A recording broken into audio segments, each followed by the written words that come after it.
This is a very interesting story. Let me tell it to you. There was a woman who had been suffering for 12 long years. She had tried everything she could think of to get well, but nothing worked. Then one day she heard that Jesus was in town and people were calling out his name.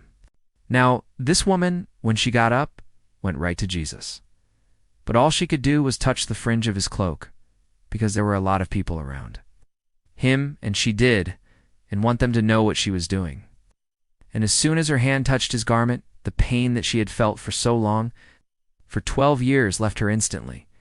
Now, you would think that the woman would be the first one to say, "I did, Jesus. I touched you," right? But no. When he asked, "Who touched me?"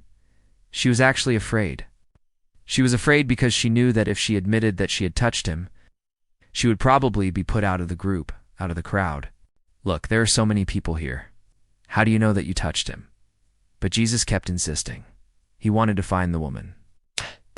And when she fell down at his feet, confessing that she had touched him, he said to her, "Your faith has made you well. Go in peace."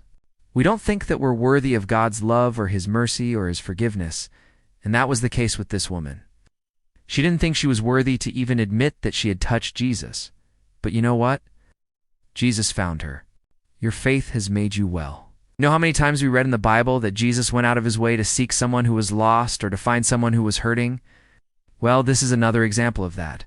This woman had been suffering for 12 years. Can you imagine what that's like? One touch of faith can do what years of effort cannot do. And I want you to close your eyes and picture this. It didn't take a lot of effort for this woman to touch the edge of Jesus' cloak. It didn't take any effort for her to believe. All it took was a simple touch, a simple act of faith. And when we do, may we always remember that we are worthy of his love, we are worthy of his mercy, and we are worthy of his forgiveness. Amen.